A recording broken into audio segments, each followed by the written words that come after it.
दोस्तों, आज की इस चर्चा में हम एक ऐसी महागाथा को खंगालने वाले हैं जो वीरता, अचूक रणनीति और एक कभी न झुकने वाले जज्बे का प्रतीक है। छत्रपति संभाजी महाराज दी एपिक मराठा लेगेसी। ये सिर्फ एक टाइटल नहीं है।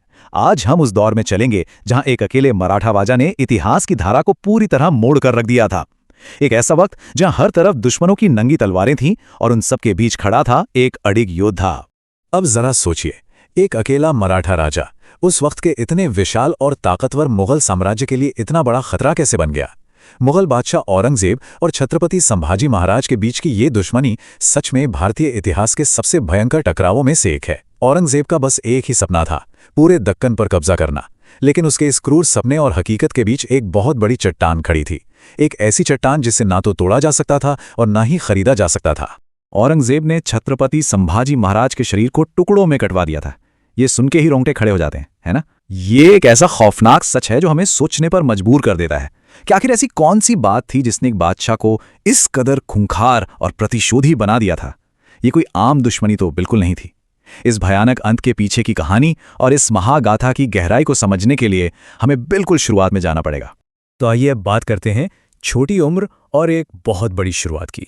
1657 में पुरंदर किले में उनका जन्म हुआ। छत्रपति शिवाजी महाराज के पुत्र होने के नाते स्वराज का जो भारी बोझ उनके कंधों पर था वो हम और आप शायद सोच भी नहीं सकते। पर सबसे दिलचस्प बात क्या है पता है? 1673 में जब वो महज 16 साल के थे, उन्होंने रामनगर में अपने जीवन के पहले युद्ध का नेतृत्व किया।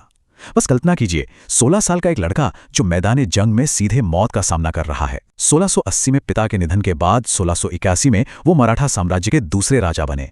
उनके सामने स्वराज्य के उस महान विजन को आगे ले जाने की एक बहुत बड़ी और जानलेवा चुनौती थी, जिसे उन्होंने पूरी आक्रामकता के साथ निभाया। अब आते हैं उनके एक बेहद महत्वपूर्ण पड़ाव पर, पुर्तगालियों पर उनका ऐतिहासिक हमला। जब भी हम संभाजी महाराज की बात करते हैं तो अक्सर सिर्फ मुगलों का जिक्र होता है, लेकिन 1683 का गोवा अभियान उनकी सैन्य प्रतिभा का एक बेजोड़ उदाहरण है। दरअसल उस वक्त के पुर्तगाली गवर्नर काउंट डी एल्वोर को एक बहुत बड़ी गलतफहमी हो गई थी। पुर्तगालियों ने मुगलों से हाथ मिला लिया था और उन्हें लगा कि मुगलों के भारी दबाव के डर से मराठे उनके आगे घुटने टेक देंगे। लेकिन डिफेंसिव होने के बजाय महाराज ने उल्टा अग्रेसिव ऑफेंसिव यानी एक आक्रामक रणनीति अपनाने का फैसला किया, जो पुर्तगालियों ने सपने में भी नहीं सोचा था अब वो होने वाला था। हुआ कुछ यूं था कि पुर्तगालियों ने मुगलों के जहाज़ों को अपने इलाके से राशन ले जाने की इजाज़त दे दी थी। इसे रोकने के लिए महाराज ने एक ज़बरदस्त मास्टर स्ट्रोक खेला। पहला कदम, गोवा के पास फुंडा किले को पूरी तरह सुरक्षित करना।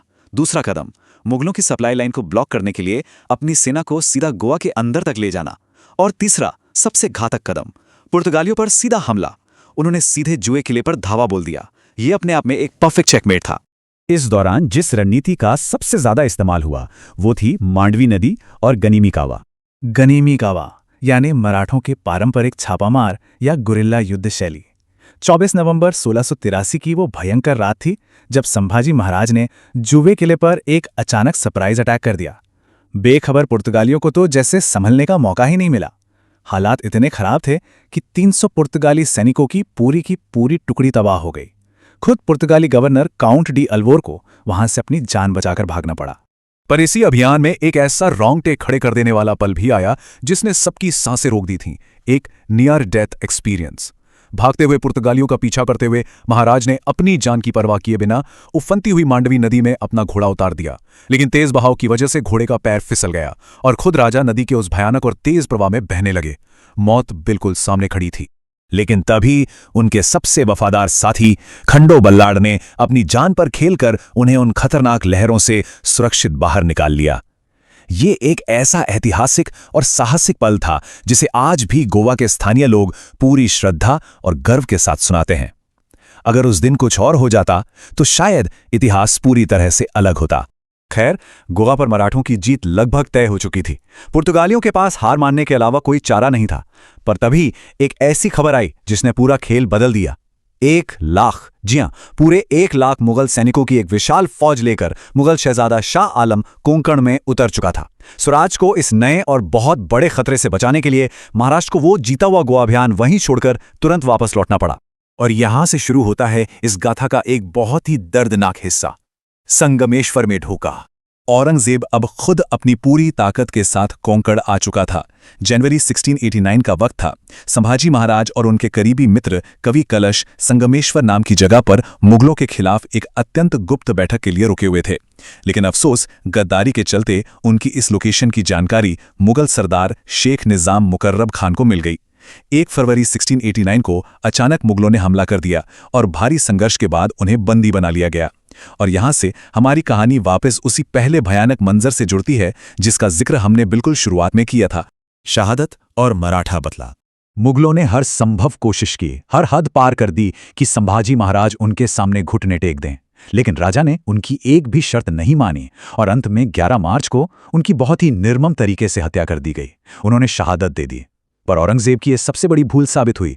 इस क्रूरता ने मराठों का हौसला नहीं तोड़ा, बल्कि उन्हें प्रतिशोध की एक ऐसी धधकती आग में बदल दिया जिससे बुझाना मुगलों के बस की बात नहीं थे।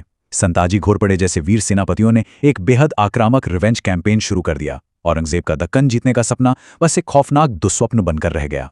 दोस्तों, संभाजी महाराज की ये अतुलनीय विरासत आज भी जिंदा है और हमारे पॉप कल्चर पर गहरा प्रभाव डाल रही है। चाहे वो हिट मराठी टीवी सीरीज स्वराज्य रक्षक संभाजी हो, जिसने हर घर में उनकी कहानी पहुंचाई, या फिर विक्की कौशल की आने वाली बॉलीवुड फिल्म छावा। इन सबके जरिए उनकी महागाथा आज भी हर स्क्रीन तक पहुंच रही है, जो साफ दिखाता है कि उनका बलिदान सदियों बाद आज भी लोगों को कितना प्रेरित करता है। अब इस ऐतिहासिक चर्चा को खत्म करने से पहले एक बहुत ही दिलचस्प सवाल अपने जहन में जरूर रखिएगा। अगर संगमेश्वर में वो धोखा कभी हुआ ही ना होता तो आज भारत का नक्शा कैसा दिखता? अगर संभाजी महाराज कुछ और दशक मराठा साम्राज्य का नेतृत्व करते तो क्या मुगल साम्राज्य का पतन और भी जल्दी हो जाता?